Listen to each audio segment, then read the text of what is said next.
And welcome on into the latest edition of the Blue Horseshoe Podcast. He is George Bremer. I am Ryan Hickey. We are coming to you live on a Tuesday morning, still reeling in disbelief, some excitement of that crazy 39-38 loss to the Browns on Sunday. And something, Georgia, came out of that loss, I think is going to be really interesting for this week and the rest of the season, is Michael Pittman Jr. and his part in the offense. Now, after the game, he talked to Nate Atkins of the Indy Star, and he was voicing his frustration with the lack of targets and the lack of receptions he had in the game. Just finished the game, 2 catches for 83 yards. Obviously, that big 75-yard touchdown, but only one other catch throughout that game in the eventual 39-38 loss. Part of the quotes that are going viral, Michael Pittman Jr. said, quote, after the game, "They just didn't target me today for whatever reason. Maybe I'm not a big part of the offense," end quote.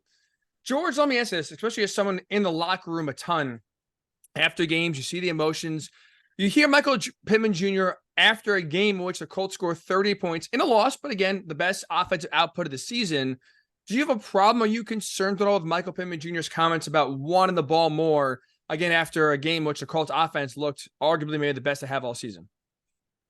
Yeah, I'm not concerned. And a lot of it goes with, I think you got to understand who Pitt is and where it's coming from. And it helps that I'm really close with Nate. He's probably one of the closest guys to me on the beat. And so I heard this before. I think I was like the third person who knew about it because Pittman said it to Nate and then Nate told me later. So, it comes from a place of fierce competitiveness. And we know that about him. I mean, there's always the jokes that if there's a fight in training camp, Pittman's probably going to be part of it. And it's a joke because it's kind of true. It tends to happen more often than not.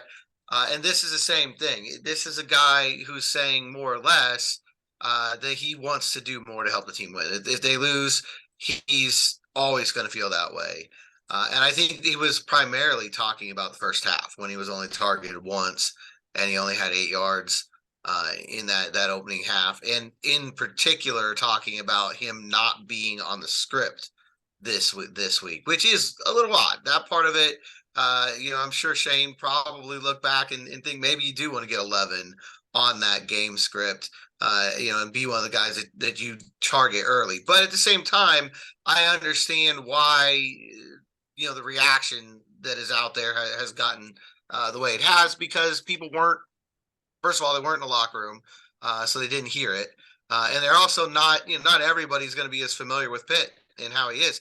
He did the same thing last year after Tennessee, the loss in Tennessee. It wasn't exactly worded the same way. And I think it was more about deep shots than individual targets.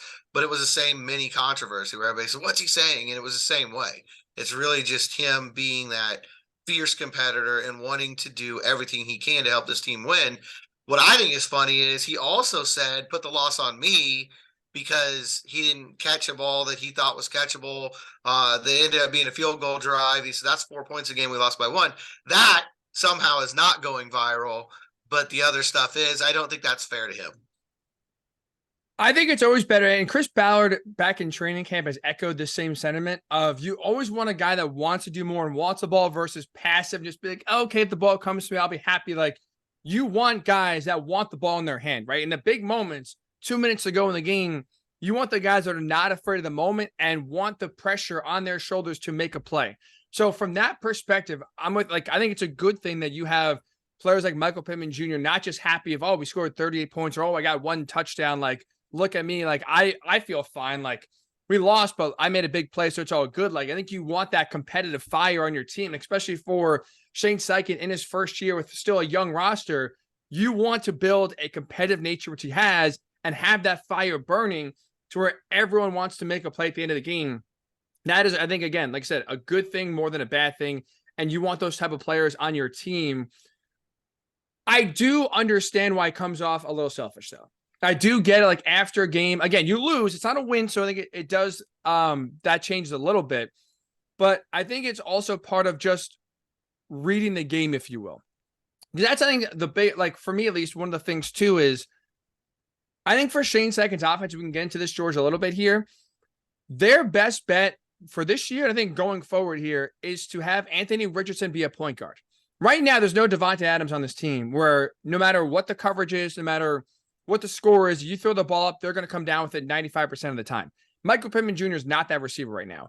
So I don't think he has the clout at this moment, what he's done in the league, to be demanding the ball more than he has right now, just because, again, it's been there are questions about him going forward. Is he a true number one wide receiver?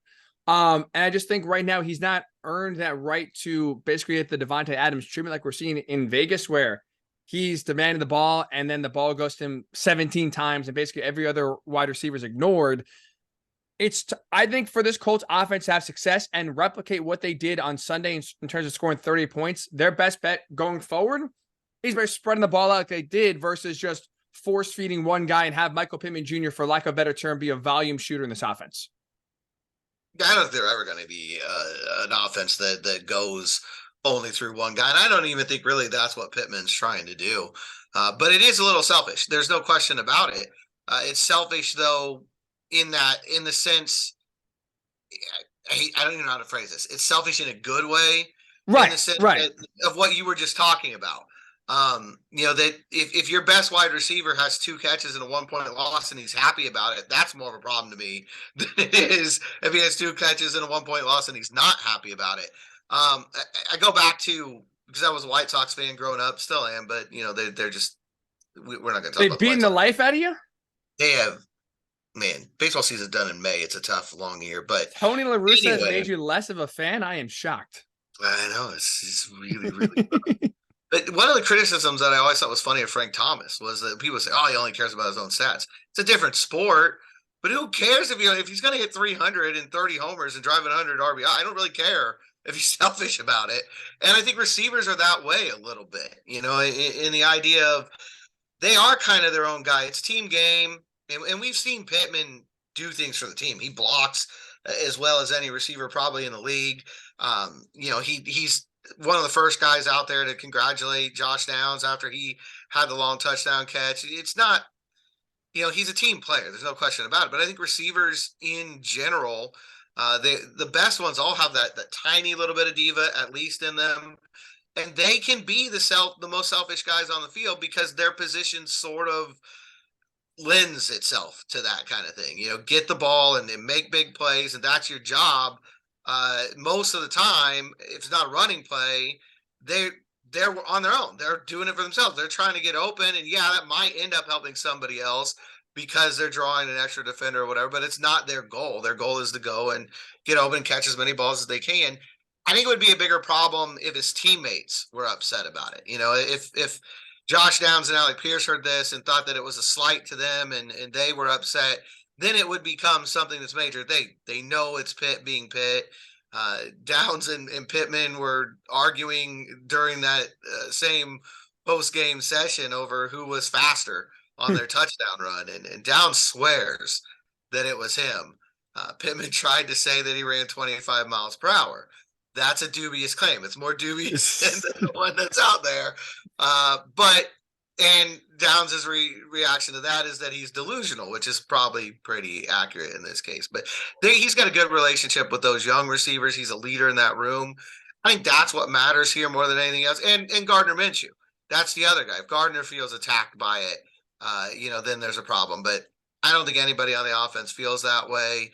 And again, if my best receiver has 2 catches and a 1-point loss and is upset afterwards, I'm okay with that. I want that to be the case. That's where I think this, again, we have not seen this so far, but going forward, how these comments impact the Colts offense, we could see it turn negative in 2 ways. Number one, like I said, with Gardner Minshew. If Gardner Minshew now feels pressure to almost force feed Pittman Jr. to keep him healthy, and now you're missing open receivers because you're throwing to a triple covered Michael Pittman Jr. to make him happy and hurting the offense, that's where these comments can hurt this team. Or if you see Pittman Jr. dogging it, where if he's running routes and feels like he's not getting the ball and is open early in the game, and all of a sudden now it's a third quarter and 3rd and 3, he half-asses a route or doesn't block down the field, and that maybe could have sprung a touchdown, but instead his defender he's supposed to block makes a tackle and ruins what could have been a big play. Like, if we see his play lead to bad offensive performance for this team, that's where these comments could become a negative. But like I said, with his character, with what we've seen so far, even with where this frustration is coming from, even though you can, I think, definitely take it as, in a way, selfish. It also, unless he is actually doing one of the two things we just said on the field going forward, these comments, I don't say are harmless, but I think still come from a good place and still can be viewed more as a positive, if you will, than a negative. It's where, like you said, now the offense, or even forget about Minshew, even Steichen as well, feels pressure getting the ball no matter what. And if he's dogging out there, that's when you really have a problem. But so far, indications are that neither of those should be a concern this week against the Saints or any game going forward. That's it in a nutshell. I think that's a perfect summation of the whole thing. They're right now, I think they're coming from a good place. I don't think it's going to be a problem going forward, but if it is, then yeah, you can go back to that and hey, this is where it started. But I doubt it. That's not in Pittman's character. He's not going to dog it. I don't think he's got that in him. I don't think he could. I don't think he's capable of not giving full effort on every play. That's just who he is. It's who he's been since he got here, and I think that's just in his nature. But I do think, as part of this conversation, I think one thing that I kind of like your take on, because in the last couple of days I've been thinking about some of this because it is interesting. It's kind of thing that makes you think. It's a thought provoking kind of comment. I think Shane's been in a tough spot in a lot of ways, really, since he got here. So many things that he's faced. But I think one of the interesting challenges he has right now, he's first-year coach, and you're trying to integrate all these weapons. Most coaches get to do that when they get here in the spring. Maybe a rookie comes in the draft, and so the first month of spring, you don't have all the weapons, but by the time you're on the field, you do, and you just go forward through training camp. He is trying to reintegrate Jonathan Taylor to this offense. And as Jonathan Taylor ramps up more and more, we saw him get more and more percentage of snaps. You're trying to get that in. But at the same time, understand that Zach Moss played really well while he was out and keep him as part of the offense. And now you've got Josh Downs, a rookie wide receiver who's really heating up, and you need to get him the ball more. Pierce is starting to show again that he can be that 50-50 guy at times. Get him the ball deep, and he's going to come down with it the way he did on the free play Sunday. And you got Pittman, who can be your volume receiver in some games, and we've seen it happen. He had 9 for 109 last week, and then it's, different this week. I think it's an interesting challenge for a first-year coach. And you still don't have Jelani Woods in this offense. You're still waiting for him to come in, who could be another big piece of this. They didn't have Kylan Granson this week, who has, I think, the 4th leading receiver right now on the team in terms of yards. So I think it's an interesting challenge right now for Shane, trying to feed all the mouths and doing it on the fly, because this isn't something, they didn't have all these pieces together throughout the spring and the summer. You're right. Injuries, especially in OTAs before training camp. I mean, it felt like, George, we were talking about it in the springtime. Richardson's out there with no one else around him. Like some of the guys he's thrown to now are not even on NFL practice squads in terms of receivers back in, May and June. So that was, like I said, it's tough to kind of develop your offense when a lot of you guys, again, precautionary, are missing time during the spring as you're trying to implement an offense. But I also think if you're Shane Steichen, this is a great problem to have. Like if we're sitting here today, right, talking about how the offense needs to get Michael Pittman Jr. the ball, part of that is not just for him being a good wide receiver, but part of that means there's probably no other reliable option to throw the ball to. And that's a problem. If you're having to force feed one guy, part of that can be, deduced to, well, that means you don't really trust anyone else. If you're Shane Steichen, we just talked about it on Sunday's postgame pod. Check it out on YouTube, Blue Orchard Podcast, if you haven't. Jonathan Taylor looks like he's ready to break out, and you saw signs on Sunday that this 2021 form is basically knocking on the door right now. He's ready for a big-time explosion and is rounding back into form. You have Alec Pierce make a nice deep play as well. Had a nice explosive reception on Sunday. Josh Downs, career game, over 100 yards and a touchdown as well. He's really finding a nice niche in this offense. Tight ends, not as consistent as you would like, but also a weapon with just the amount of depth you have. This game, they were not featured as much. You saw in the Rams game more Mo Ali Cox, or Drew Ogletree was. Sorry. Mo Ali Cox. Everything's blending together. My apologies. Had a nice touch. Like, you've seen different games, the tight ends are used a little bit more than others. Like, I think it's a good problem to have. If you're Shane Steichen, you can go into any given opponent, and depending on what kind of defense they play, you can feel like, okay, this game, the receivers can have more of an impact, or this game, let's focus more on the tight ends, or this game, let's run the ball more, get Jonathan Taylor in space with some screens, you have options. Now, again, unproven options, I think, for the most part. But if you're Shane Steichen, I don't think you're going into this game against the Saints saying, well, we got Michael Pittman Jr. and nobody else, so we're just going to force feed Pitt to get this offense going here. I think that's one of the things, and a positive, if you will, of Michael Pittman Jr. being upset about his target share is the fact that, well, that means there's a lot of other weapons right now that Gardner Minshew and Shane Steichen believe in enough to scheme them open to have big plays made. It's a great problem to have. And I think it's funny because it's another one of those things. If you had told me back in training camp that Shane was going to have a legit, there's only one football quote 7 weeks into the season, I never would have seen that coming. We were talking about, do they have enough weapons? Is there enough here to make this work? And now it's, hey, how do they feed everyone? That's quite a long ways to come in the first 2 months of the regular season, but that's where they are right now. And that's absolutely a great problem to have. I think it's going to be interesting to see, how they manage this moving forward. If you look at the run pass ratio on Sunday, and we were just talking about this a little bit before we started recording, I didn't notice it until I was looking at the stats, but they ran the ball 40 times. They called 27 pass plays. They actually threw it 23 times, over 4 sacks. That's, really run heavy against a great defensive line in Cleveland, but it worked. They were getting the job done on the ground, and they stuck with it. And that also, though, is part of why the tight ends weren't involved on Sunday. They were in pass protection, and they were in as extra blockers for the run a lot more than they will be against other opponents, because you needed to do that against what is an incredible front line there in Cleveland. And I think that's what Shane's going to do. That's why, it's Pittman this week who's like, 1 target in the first half, not great. That's going to happen, around the roster from week to week, because I think one thing Shane's already shown in 7 games is he does a really good job of changing the game plan to meet that week's opponent. And so, when he says it could be 10 catches for Pittman 1 week and 8 catches for Pierce the next, I think that's actually the way they want it to work. That is the plan. Take advantage of where the mismatches are.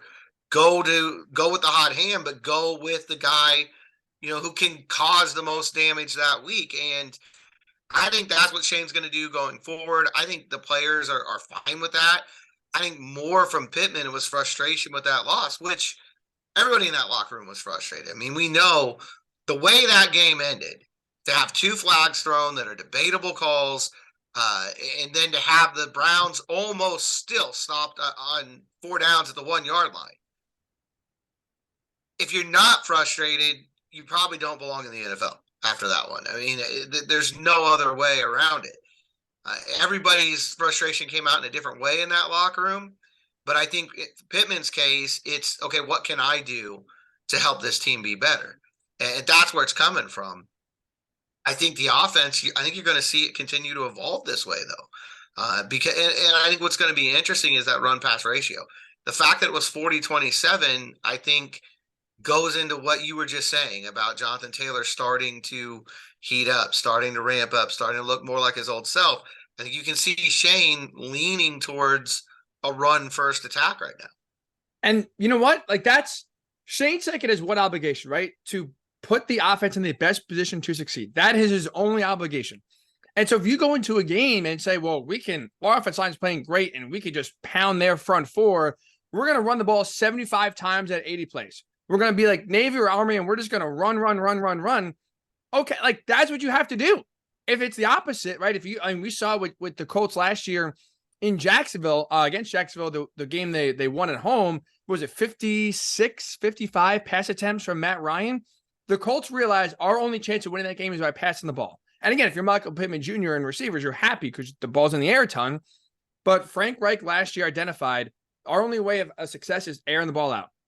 And that changes week by week. But if you're Shane Steichen, you got to do whatever it takes that specific week with how your team matches up. And this upcoming week against the Saints, what if matchups can you take advantage of? Someone's out for the Saints in the secondary. Let's pick on him and let's just run all these routes toward him. That is the only thing Shane Steichen owes his offense, is putting them in the best positions to succeed.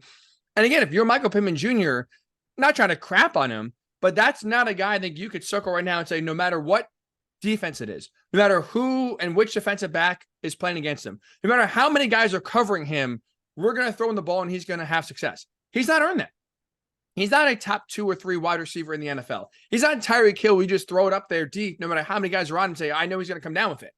So if you haven't earned that yet, then I just don't think that you could complain and or be upset if you're not getting the ball, because one thing is working. Like you said, on Sunday was the run. The run game is working for the Colts. I think surprisingly so. They ran the ball really well on the ground, and it opened up the screen game as well for Jonathan Taylor and Zach Moss. Both ran the ball, consistently. If it ain't broke, don't fix it. And that's where I think Shane Steichen deserves credit. The run game is working. You didn't get away from it. And part of that play calling led you again to be in the position you were, where you scored 38 points against the best defense in the NFL. I don't think Steichen will change it, nor should he change his approach of, again, whatever the game script demands or whatever the matchup demands, that's what we should do. This week, George, it could be, you know what, let's feed Pittman Jr. just by coincidence and have 15 balls go his way. Like you said, he had 9 catches for over 100 yards last week. It's like they just ignored him for the first 7 weeks. It judges and goes game by game, which I think if you are an offensive mind, that's how it should be. Absolutely. And it should be noted, he still, at the end of the day, he still was the second most targeted receiver. Yes. He had 5 targets and Josh Downs had 6. So, the second half, they started looking for him more, and there were issues. I mean, he had the one that he admits he should have caught that he wasn't able to hold on to. And then there was an interception on a target to him. So, that's going to be one of those things that I think is up and down. And you're going to see him have bigger games, bigger shares, and him not. But, that game was so weird for so many reasons. Both Taylor and Moss had 20-yard runs. Mm-hmm. I don't know the last time that happened from the Colts, where they had 2 running backs with 20-plus yard runs. But the strangest side of the whole game, Gardner Minshew with 2 touchdown passes and 2 rushing touchdowns. I think Lamar Jackson's the only other player ever to do that. Wow. First Colt to do it. It's just one of those strange things, that was a really weird day. And I think the Pittman stat line is just part of that, where everything about Sunday was odd. And so was Pittman's production. If you look at it too from a bigger picture perspective, George, like you said, Pittman Jr. was targeted the second most times, 5 in the game. Again, you only had 23 pass attempts, so it's not like they were airing the ball out a ton anyway. 5 targets is still a good number for that amount of pass attempts on the season. So far through 7 games, Pittman leads the Colts with 65 targets, 18 more than Josh Downs, 2 seconds. So again, a pretty wide margin of the ball going to him versus anyone else. That, though, in terms of the target share this season through 7 games, is 26.5%. So 26.5% of passes so far by either Anthony Richardson or Gardner Minshew have gone in the direction of MPJ. Why is that important? Is because you look at Shane Steichen, how he has run an offense. If you go back to Philly the last 2 years when he was the offense coordinator, last year, A.J. Brown was a leading target share guy for the Eagles. He was targeted 27% of the time.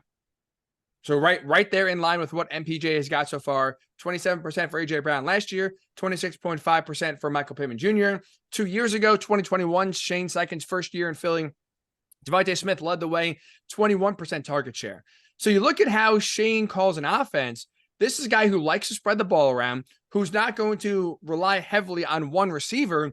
And so far, Pitt's target share is on line with receivers that are as good, if not better than him, in Devontae Smith and A.J. Brown, who are getting similar target share percentages in Philly versus what MPJ is getting now in Indy. Again, if you're the Colts, we kind of said before, I think their best bet on offense to have success is spreading the ball out and not being reliant on one guy, either in the run game or in the pass game. And you are now seeing Steichen consistent where he was in Philly, now versus Indy. He's a guy who's kind of like a point guard, spread it around, spread the love versus, again, relying on just one player. Yep. No, there's no doubt about it. And this offense is still evolving. I mean, you've got a backup quarterback. You had a quarterback change. He's not a backup now because he's a starter, and he will be the starter the rest of the year. But the plan you had to change after 4 weeks. So you're evolving in that regard. But like I talked about, these guys are just coming in. You're getting all the pieces together for the first time. The offensive line has had shuffle in and out. It's still an evolving offense, and I think you're going to see it continue to evolve throughout the year. What's shocking to me, 25 points per game. They're 6th in the league in scoring. They are 10th in the league in yards. So I said, this could be a top 10 offense early in the year. From what we saw, they're a top 10 offense right now. And that is insane with everything they've been through. But also, and especially since they've played 3 top 10 defenses. I mean, they've played 3 of the top 10 defenses right now in the league, and they're going to get a 4th one on Sunday. And here they are, 6th in the league in scoring, 10th in the league in yards. And maybe the most insane stat of all, they are the only team in the NFL through this point of the season who have scored at least 20 points in every game. That is wild. Wow. That is wild.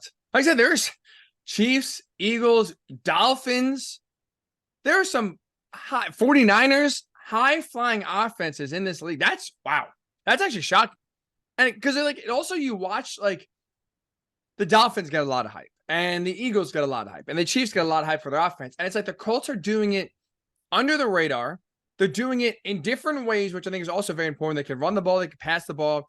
And they're doing it, George, with a lot of backups. Like Gardner Minshew, right, through 7 games, has played the majority of the season. And you could argue Jonathan Taylor has been non-existent or not his, true form until Sunday. Like the first 6 games of the year, he's been either not in the lineup or been restricted and still working his way back. So you've had 1 game of really good Jonathan Taylor. Injuries on the offensive line, it just keeps on hammering. That's a great stat to point out, the fact that, again, there is so much reason to believe the Colts got a home run hire in Shane Steichen with what he is doing early on against good defenses with guys that hopefully we won't see a lot of in 2024 and beyond. No disrespect to Gardner Minshew or Blake Freeland. But if they're in the lineup in 2024 and beyond, kind of concerning, still having success with, again, guys banged up and going against some really damn good competition. It's unreal. I mean, and there's no way I saw any of this coming. I'm not going to sit here and pretend that I did. But absolutely, I think every week Shane Steichen shows you something a little more to give you confidence that this guy is the real deal. And yes, they're 3-4, but they've lost a game in overtime. They lost a game on Sunday that was as strange as any game I've covered. And I've been doing this since 2010 pretty regularly. But their other 2 losses, really the only loss you can go to Jaguars and point at and say, okay, they weren't in that game, is the one in Jacksonville. And that's tradition around here. Yeah. So, I mean, the rest of them, they've been in every game this year. They're one of probably the toughest outs in the league right now in terms of just putting them away. They just come back ask the Rams.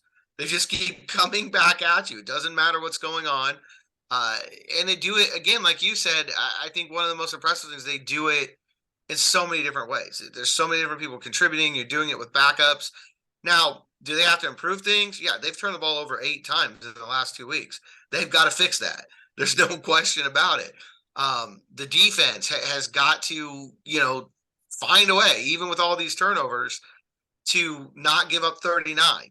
I mean, it's hard because of the short fields that the Browns had. 5 scoring drives, less than 40 yards, 3 less than 20, which is also a wild stat. 1 of 0. You can't, and it wasn't the fumble recovery. They had a scoring drive on offense where they went 3 and out and kicked the field goal. It's insane that with all of this that's gone on, all the changes, the suspensions, the injuries, the first-year coach, the young guys that are out there, they're in the wild card race. And right now, and this could come back to bite me, and by the end of the year, it may feel different. Right now, it feels like they're going to stay in the wild card race for the majority of this season. You mentioned this. I don't think this is a majority of people, but you mentioned before the record, all the offensive stats is 3-4. If you are a fan that looks at the numbers you just talked about offensively, top 10 in points, top 10 in yards per game, all the right now impressive stats that Steichen and this offense has put up, but you're sitting there saying, oh, they're 3-4. Would you rather be 5-2 and people questioning, is this legitimate? Or would you rather be 3-4 with an offense that absolutely feels real and feels sustainable going forward, when you were putting up 38 points against the historically one of the best defenses to start a season we've ever had, and you put up 38 points with a backup quarterback and a backup right tackle? Would you rather lose that game, but put up points in a way that's sustainable, not fluky, not like 3 turnovers at the Browns' 5-yard line that gave them touchdowns, but actually have real drives that led to touchdowns? Or would you rather be 5-2, but people sitting there saying, well, they're actually really good? Like, would you rather be the Giants of last year where they were a playoff team, but everyone's like, is Daniel Jones good? I have no idea. And now you're seeing, reality just come smack him in the face. Or be the Vikings, who were 13-4 last year. Everyone's like, something about them feels fluky. This does not really feel real. And all of a sudden, nice win on Monday Night Football, but they're 3-4 in a year that they're going for. They're a playoff team and they're 3-4. Like, the record, we've said it a million times, George, the record this year does not matter. Do not look at 3-4 and have that try to take away right now any praise you have for Shane Steichen. What he has done is already better than anything I could have envisioned. And the biggest thing is, the most important thing, George, is that going into next year, when hopefully you get Anthony Richardson back healthy for a full season and beyond, nothing we are seeing right now this year, when Richardson was quarterback or Minshew at quarterback now, nothing feels fluky. Nothing feels like you can't repeat the success they're having right now through the rest of the season and next year and beyond. Like, that's what is so encouraging. You watch this offense week in and week out, and it continues to leave you believing this is only going to get better. There's only more areas room for growth. Like, this is not their ceiling, or this is, again, like midnight's going to strike, and all of a sudden now Cinderella's going to, lose her shoe, and it's all over. I hope I got that analogy right. I forgot the Cinderella thing. Sorry. Yeah, close enough. Either way, right? To me, that's what's really interesting. It's not fluky, and in fact, you feel like they're scratching the surface. Right. There's a lot more here. You still haven't seen vintage Jonathan Taylor. There's been flashes of it. You still haven't seen vintage Jonathan Taylor. Josh Downs is nowhere near the guy he's going to become. They haven't had Jelani Woods yet, who was supposed to be the best tight end on the roster, and probably will be down the road the best tight end from this roster. But here they are, 6th in scoring, 10th in yards, even with all of that. With the offensive line, both tackles at one point or another have missed games, and you've had Blake Freeland, a rookie, out there playing both left and right tackle, and you just keep chugging along. That to me is really encouraging. Now, how long is this going to continue? That's a big part of the question. And I think we talked about it last week after Anthony Richardson went down. What are you paying attention to the rest of the way? And I said Sunday I thought was a big game because I wanted to see how they responded after a massive amount of adversity. Well, that was a positive. You can check that box. The whole rest of the year for me is, can Shane keep this all together? Can he keep, with the bubble gum and the spit and polish out there to keep this boat afloat? Can he continue to do this? And as they get healthier and they get more confident in his system, do you see them just even getting better and better? That to me is what you watch. It doesn't matter what the record is at the end of the year, especially this offense. Can they continue to keep plugging the holes? And then when they finally do catch up, when they finally do get the guys who are going to be healthy this year all together, can they even take another step up? Can they go up even another level? That, to me, is what's interesting about the rest of the season. If that leads to a wild card berth, that would be insane. But if it leads to 7-10, and like you said, the offense looks like it's in a really good place, and you're going to plug back in Anthony Richardson next year, that should be really encouraging as well. To answer your question about can this continue or not, I think so. Like, I think it's absolutely what they're doing right now offensively is sustainable. And let's just go back to Sunday. Again, historically, the best defense, or one of the best defenses, or one of the best starts to a season by defense for this Browns team we've ever seen through 5 games. And we were talking about, again, a Colts offense that had 8 plays of 20 or more yards. And I think one of the reasons why I could sit here and say this is sustainable going forward is they had 5 different players have at least 1 play of 20 yards or more. Josh Downs, Michael Pittman Jr., Zach Moss, JT, Alec Pierce. So again, we're talking about spreading the offense around. a lot of those plays, again, we're all different players, which is one thing. You're not just relying on one guy to basically play hero ball. Here's a screen. We're just going to throw the ball up, make an insane catch, and do it 5 or 6 times. It's not like that's what they relied upon to make their explosive plays on Sunday. And a lot of the explosive plays, George, look, Michael Pittman Jr.'s 75 touchdown run, you could credit on sheer will, right? That's not a scheme thing. That's just him breaking tackles and be determined in the end zone. But Josh Downs' touchdown reception, wide open. Why? Because they schemed it up right. They found a hole in the defense, and Shane put Downs in a spot where he could be open and make a play for a touchdown. Like Jonathan Taylor's run, Zach Moss's runs, the screen plays for JT, Alec Pierce's deep bomb. Like you look at how they're able to rip off big chunks of yards at a time. For the most part, they were schemed and or blocked open. It wasn't like a defender fell down and they got lucky. It wasn't like the defense had 10 guys in the field and they took advantage. Like a lot of the big plays they created, again, against the best defense in the NFL, were schemed and executed the way they should. And I don't see that changing going forward, nor I think should you expect that change to happen going forward, because again, how they're executing these big plays, it's on scheme and execution versus just flukiness and luck. Yeah, and I'll tell you, going back to that Josh Downs play, he set it up. He was talking about that yesterday on the conference call. He saw it was 4 verts, which, first of all, thank you, Shane, for bringing 4 verts back. He calls it more than anybody in the NFL. But it was 4 verts, and he saw something in the defense. Josh did, and decided to drop out. And his man, because of that, lost him and kind of went with Pittman. And then Downs started running again, and that's how he got wide open. And credit to Minshew for seeing him and getting him the ball.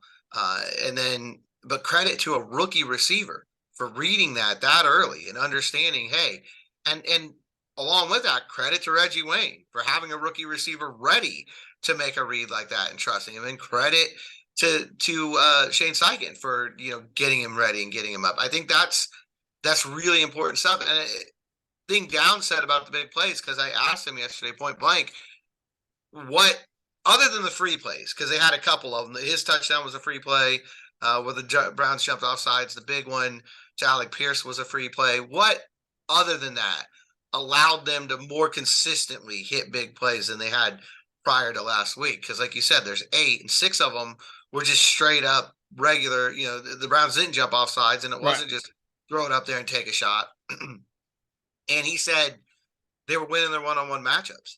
That Cleveland is a team that plays a lot of man because they trust that defensive line. Good reason. And he saw, even though they gave up 38 points, Myles Garrett still almost won the game all on his own. But they were winning their one-on-one matchups. And Downs said that's how you get the coach's trust. That's how you turn their heads. When you win those one-on-ones, then they start trusting you more on third down, because almost everybody plays man on third down.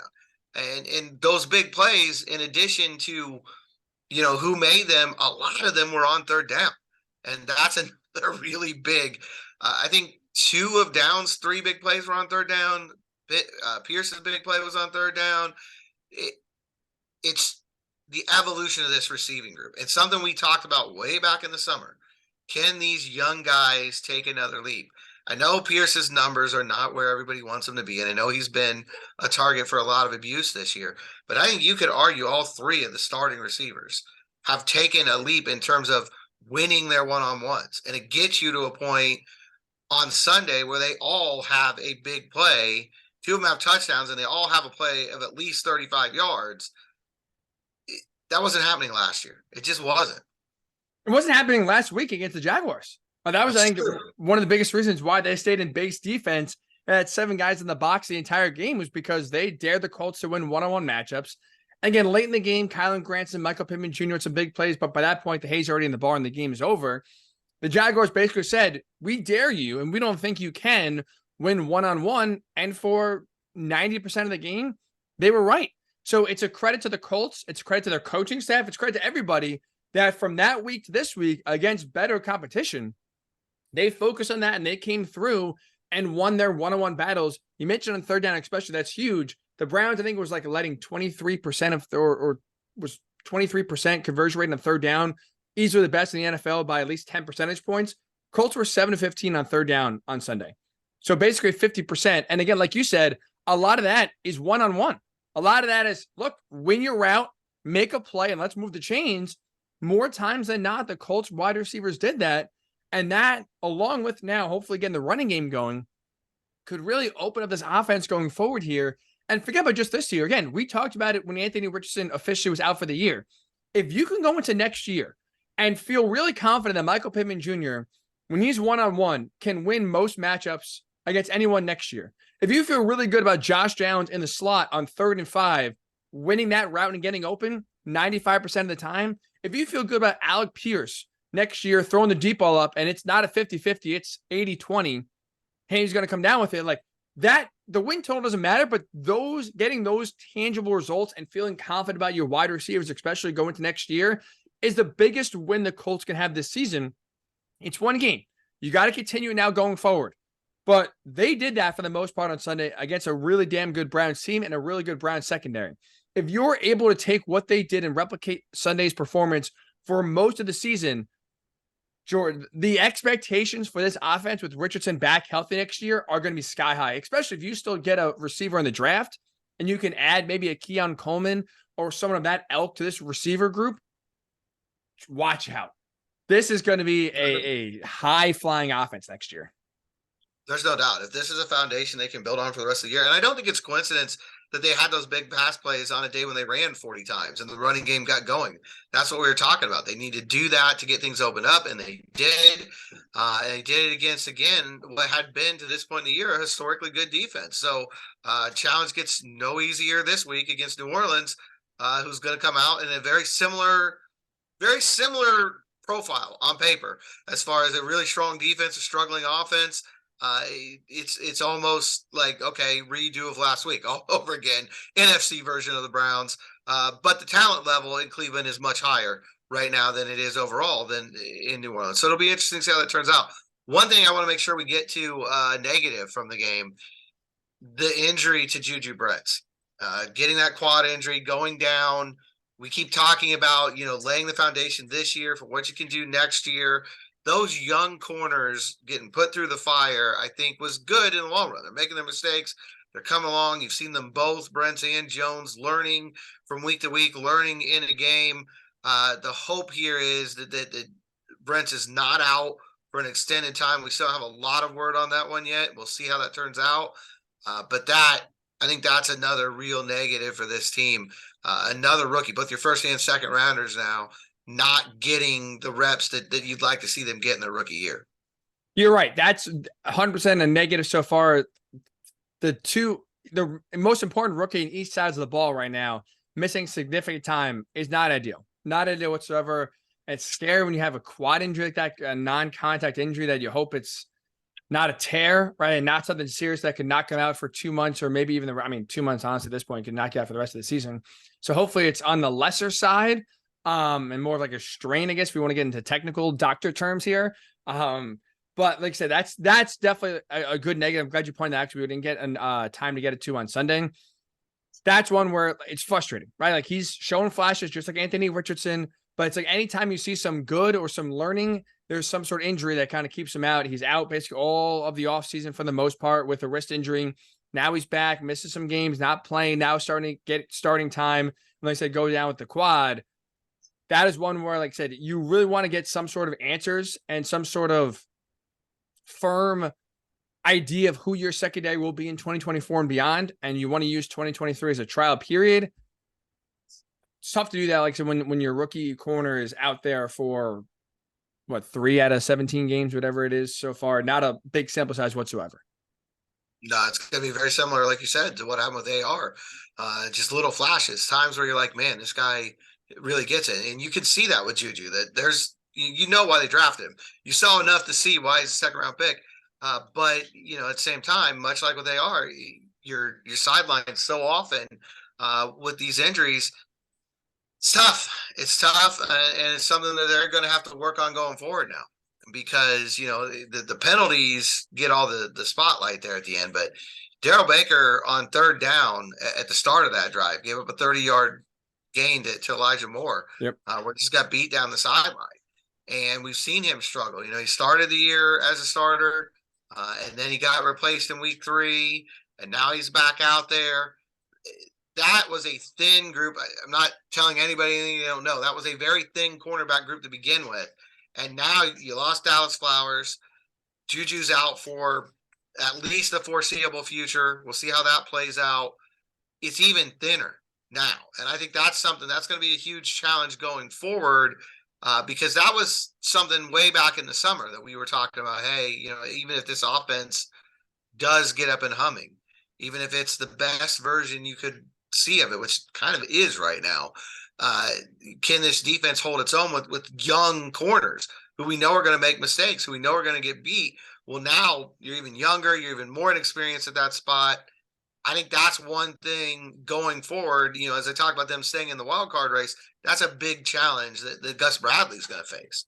And this is a really good, I think, test for the Colts coaching staff and Darrell Baker Jr. this week specifically, because like I said, with how bad he played, forget about the penalties, the Elijah Moore said 3rd down and 10 30-yard conversion that really got the Browns going on that final drive to begin with, where you could have stopped that right there and not even allow the flags to be part of the conversation.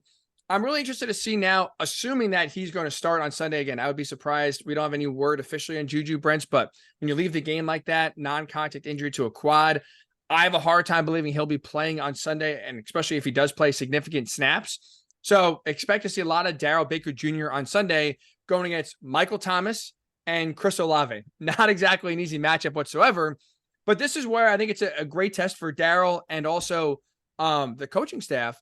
It was a bad game for Darrell Baker Jr. Again, flags you don't talk about, is a really bad game for him in relief. How do you bounce back? Like that's part of it. How, with a young player, how do you respond to adversity? And how do you now take what was a bad game on Sunday against the Browns? How can you make sure that does now carry over into this Sunday's game, where you are, because you're still sulking about last Sunday, allowing Olave to go off and allowing Michael Thomas to go off? And all of a sudden now allowing the Saints offense that's not been very good for the most part, or very consistent, to get some life, because all they're doing is picking on you. I think this is going to be, again, on Gus Bradley, on Shane Steichen, on Baker himself, to pick yourself up, brush it off, and say, you know what, I'm going to compete. And I'm not going to allow last week's bad performance to carry over to this week. And let's show us something, Yeah, but I think it's huge. And again, pressure on that front 4. Which has been great, front 7 all year long, but they've got to come through huge again against Saints, because you mentioned it. Olave and Thomas are a huge problem for anyone. I know Derek Carr's had his struggles. You've got to make him struggle again on Sunday. You've got to get to him. You got to hit him. You got to make him the worst version of himself, right. Because if he has time and he can find those guys, then Saints can light up the scoreboard and you can get in a shootout again. And you never really want that to be the case, obviously, any team. You never really want to be in that situation where you feel like your offense has to score every time they got the ball. So it'll be interesting to see how that all plays out. One other thing I kind of want to mention before we go, because we've been talking a lot about Shaq Leonard. Can he get back to where he is? The big plays are not there yet. There's no question about that. We haven't seen the big turnover yet. But the last couple weeks, been a little more consistent. Tackle numbers are going up. I think he's 4th now on the team in tackle. It's been quiet, but I think you're seeing a little bit of a gradual, increase there. Now, is he going to get to where he was, 2018, 2019? That remains to be seen. He's not the maniac. He's not himself yet. But I do think there is small encouraging signs the last 2 weeks from number 53. And the thing I noticed the most on Sunday that I did not notice the first 6 weeks of the season, I think is encouraging, is his spirit. After tackles, whether it's him, whether it's Zaire Franklin or his teammates, he's yelling, he's celebrating. You can almost sense the fun that Leonard plays the game with, that again was so, I think, infectious early on in his career, when not only is he celebrating, but also, again, forcing a lot of turnovers and wreaking hell on opposing offenses. That the joy of playing the game, again, at least for me, I noticed him more on Sunday than any other game, where he's in the backfield, he's yelling, he's celebrating, he's clapping hands with his teammates, he's talking junk again. I think that also, that joy comes with confidence and kind of feeling okay, I feel like myself again.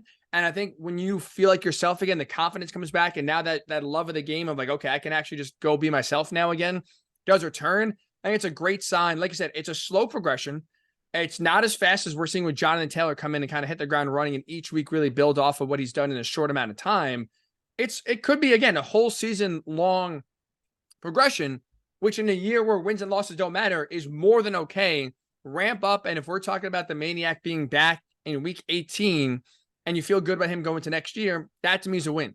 But I really noticed, and I think it's a good sign, George, that especially Sunday, you heard it on TV a lot too. His screams, it was very audible. Like that joy, that infectiousness that I think he does play with that inspires the defense. Really, I think was on notice for the first time more than ever this season. And I think it just shows you that he is starting to feel like himself more and more again. Absolutely. Absolutely. And was I hear Franklin playing the way he is, and EJ Speed continues to be maybe the story of the year over on the defensive side of the ball. I mean, you want to give a most improved player over there. And maybe it's just him getting the opportunity. I mean, that's what the Colts keep saying. Zaire said it last year that he was this guy all along. He just got the chance to show it. And maybe that's what's happening with EJ Speed now. But he's been phenomenal. I also thought on Sunday, it's funny because they gave up 39 points. You find too many pluses in the defense. But I thought Kenny Moore played a really good game. We got to see another sack from him, and it felt like he was around the ball. And Julian Blackmon, who really seems to be getting comfortable in that strong safety role. Those are all encouraging signs moving forward. When you're going to have to cover, you're going to have to find ways to make plays without your best defensive backs out there. You're going to have to find ways to make plays against two of the best receivers in the league next week. There is some encouraging signs, even in a game they give up 39 from the defense. Absolutely. I could not agree more. Like I said, it's good, encouraging signs so far. They're making plays when it matters, when you need them to. Again, the last drive notwithstanding, and again, part of that aided by the referees, but 20 of the 39 points, right, the Browns scored were off of turnovers. If you want to include a blocked field goal in that as a turnover, 20 to 30, over half the points the Browns scored came on short fields and or the offense literally doing no work as a fumble recovery in the end zone counts as a touchdown. Like the defense, for the most part, again, you want to see maybe a little bit better against PJ Walker to back up, but still, I thought played really well, especially considering some of the injuries that they were dealing with in the back of their secondary. You're seeing the progress, right? You're seeing the flashes and you're seeing the growth of some of these young safeties, which again, you really want to see. And I think I'm glad you pointed out because it's a great sign going forward here of this defense rounding into form. And hopefully, again, 2024 and beyond here, having some sustainable pieces to build around on all three levels. So that'll do it for this edition of the Blue Horseshoe Pod. Make sure you subscribe wherever you get your podcasts, Blue Horseshoe Pod. Also, check us out on YouTube, Blue Horseshoe Podcast. We are back on Thursday. It's going to be interesting. Let me ask you this, George. Early prediction. We, I think, combined predicted one Colts touchdown in their game against the Browns. We obviously nailed that 30 points, like we just said. It was absolutely going to happen here. Could we get a 40 burger? Are we feeling a 40 burger from you on Sunday here? Could we get that prediction on Thursday? I mean, given the way last week went, I'm going to go with like 10 points. I think the offense is going to struggle. And, if it keeps working that way, I'm going to keep predicting really low scoring games here from the Colts. I hope the Lucas Oil Stadium scoreboard operator is ready. Get that thumb ready. Get that pointer finger ready to be jamming the buttons. We could see a 50 burger. I'm just kidding. We'll see. Maybe we'll see. We'll see. But, maybe I'll predict 9 points again and no offensive touchdowns, and that'll lead them to scoring 50. So maybe you're right. Maybe the lower we project, the higher they score. Shutout, right? It's going to be a shutout by the Saints here at home in Lucas Oil. I do think if I've learned anything through 7 games watching Saints Steichen, don't underestimate what he's capable of and what this offense is capable of. So we'll see how it turns out. They haven't been perfect. There's no question about that. But that, to me, is what makes it even more impressive. They haven't been perfect. There's a lot of things they need to clean up, and they're top 10 offense in scoring and yardage. The ceiling just keeps on. Michael Jordan says the ceiling is the roof. This is a high-ass roof. This is a cathedral roof where there's so much room for growth here and so much room for improvement, which is really exciting. And again, excited to kind of see what this – it's a great thing to say that we could seriously sit here on a Tuesday going to week number 8 with Gardner Minshew being the quarterback and say we're excited to see this offense. Never thought I would have been saying that, George, to say the least. But here we are. We keep saying it, so I apologize for sounding like a broken record. This season is already 50 times more exciting than any point last year was. it truly is a breath of fresh air. And even if they don't win another game this season, I still think that excitement for the most part, unless they just go into the tank, is going to be there for a while, which again is what you want from this young team that's trying to make a name for themselves. Yeah, we couldn't ask for much more to this point, honestly. A healthy quarterback would have been nice, and some other things on the health side. They can't control that. The things that they can control have been far more positive than negative so far. So let's see if we can get a 50-point prediction from either George or I on Thursday's pod. If we do get you set for Colts Saints here to see if the Colts can get back to the 500 mark. So make sure, again, subscribe on YouTube, subscribe wherever you get your podcasts, Blue Horseshoe Pod. We'll get you set for Colts Saints the next time we talk to you on Thursday, right here on the Blue Horseshoe Pod.